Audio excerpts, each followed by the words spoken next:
حضرت انس بن مالک رضی اللہ تعالی عنہ سے روایت ہے کہ غزوہ خیبر کے موقع پر ایک صحابی کو ہم نے دیکھا کہ وہ نہایت بہادری کے ساتھ کفار کا مقابلہ کر رہے تھے، اور جو بھی کافر ان کے مقابلے میں آتا وہ اس کو واصل جہنم کر کے ہی دم لیتے۔ تمام صحابہ ان کو دیکھ کر رشک کر رہے تھے کہ اتنے میں نبی کریم صلی اللہ علیہ وآلہ وسلم تشریف لائے۔ آپ نے بھی اس صحابی کو داد شجاعت دیتے ہوئے دیکھا تو آپ نے ارشاد فرمایا کہ یہ شخص جہنمی ہے، جہنمی ہے، جہنمی ہے۔ 3 بار آپ صلی اللہ علیہ وآلہ وسلم نے یہ جملہ ارشاد فرمایا۔ صحابہ کرام حیران رہ گئے کہ آخر ایسی کیا وجہ ہے کہ یہ شخص اتنی بہادری کے ساتھ کفار کے ساتھ جہاد کر رہا ہے اور اللہ کے نبی صلی اللہ علیہ وآلہ وسلم اس کو جہنمی قرار دے رہے ہیں۔ انس بن مالک رضی اللہ تعالی عنہ فرماتے ہیں کہ میں اس شخص کے پیچھے پیچھے چلنے لگا کہ آخر کیا وجہ ہے کہ حضور صلی اللہ علیہ وآلہ وسلم نے اس کو جہنمی کیوں قرار دیا، کیونکہ آپ صلی اللہ علیہ وآلہ وسلم کی زبان اقدس سے نکلنے والے الفاظ تو پتھر پر لکیر ہیں، لیکن میں دیکھوں تو کہ آخر یہ کیا کرتا ہے۔ انس بن مالک رضی اللہ تعالی عنہ فرماتے ہیں کہ کچھ دیر بعد میں نے دیکھا کہ اسی صحابی نے ایک کافر کو واصل جہنم کیا اور اس کی بیوی کو۔ محترم ساتھیو، خودکشی گناہ کبیرہ اور بڑا جرم ہے۔ خودکشی کرنے والا فاسق ہے لیکن کافر نہیں، لہٰذا اس کی نماز جنازہ پڑھنا فرض ہے، البتہ اس کی نماز جنازہ میں مقتدا سمجھے جانے والے اور ممتاز لوگ شریک نہ ہوں، تاکہ دیگر لوگوں کے دلوں میں اس فعل سے یعنی خودکشی سے نفرت پیدا ہو۔ یعنی معاشرے میں اہم لوگ جن کی تقلید دوسرے لوگ بھی کرتے ہیں، ان کو چاہیے کہ وہ خودکشی کرنے والے لوگوں کی حوصلہ شکنی کرنے کے لیے خودکشی کرنے والے افراد کے جنازے میں شرکت نہ کریں، تاکہ معاشرے میں ایک واضح طور پر پیغام جا سکے کہ خودکشی حرام ہے۔ صحیح مسلم شریف کی روایت ہے کہ ایک ایسے شخص کا جنازہ لایا گیا جس نے خودکشی کر لی تھی، تو نبی کریم صلی اللہ علیہ وآلہ وسلم نے اس کی نماز جنازہ نہیں پڑھی، لیکن اس سے یہ ثابت نہیں ہوتا کہ صحابہ کرام علیہ اجمعین نے بھی اس شخص کی نماز جنازہ نہیں پڑھی۔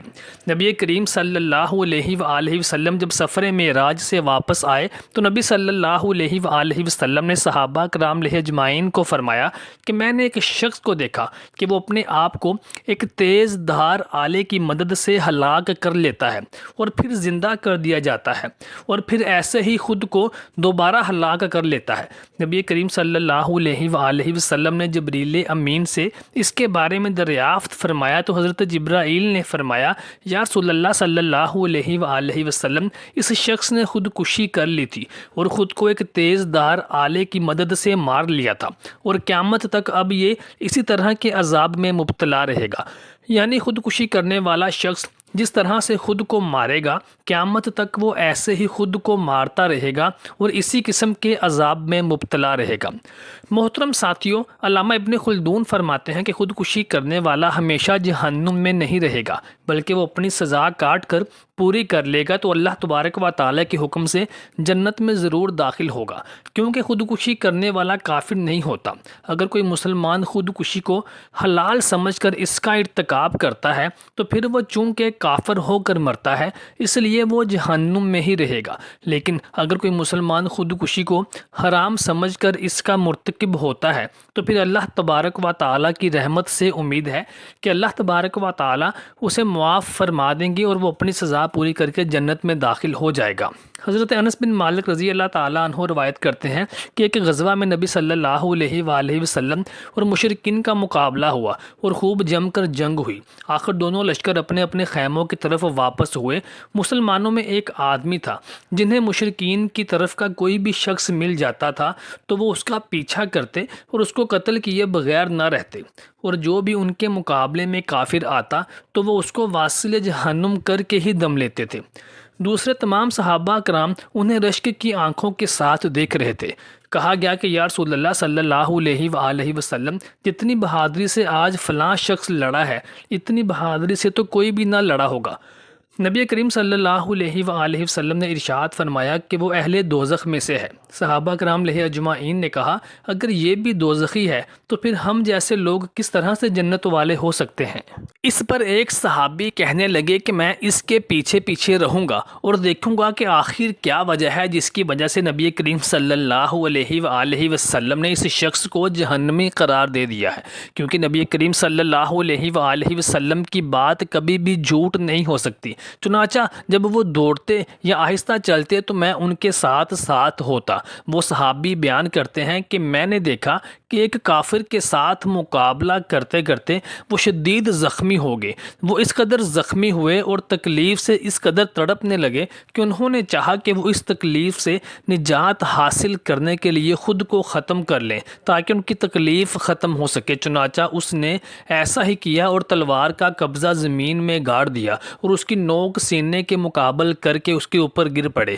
اس طرح سے اس نے خودکشی کر لی۔ اب وہ صحابی نبی کریم صلی اللہ علیہ وآلہ وسلم کی خدمت اقدس میں حاضر ہوئے اور یہ سارا واقعہ نبی صلی اللہ علیہ وآلہ وسلم کے گوشے گزار کیا تو نبی رحمت صلی اللہ علیہ وآلہ وسلم نے ارشاد فرمایا کہ ایک شخص بظاہر جنتیوں جیسے عمل کرتا ہے حالانکہ وہ اہل دوزخ میں سے ہوتا ہے، اور اسی طرح سے ایک دوسرا شخص جو کہ بظاہر دوزخیوں کے سے عمل کرتا رہتا ہے حالانکہ وہ اہل جنت میں سے ہوتا ہے۔ صحابی تھے تو صحابی سے بھی کبیرہ یا صغیرہ کوئی بھی گناہ تو ہو سکتا ہے۔ جہنم میں جانے سے مراد یہ ہوگا کہ وہ اپنی اس غلطی کی سزا بھگت کر ہی جنت میں جائیں گے، اور اگر وہ مسلمان ہی نہیں تھا تو نہ صحابی ہوا، کیونکہ صحابیت کے لیے ایمان شرط ہے، تو کافر کا جہنم میں جانا باعث اشکال نہیں۔ یعنی اس وقت ایسے لوگ بھی موجود تھے جو جنگوں میں اسلام کی یا کفر کی بنیاد پر نہیں بلکہ اپنی بہادری، شجاعت کے اظہار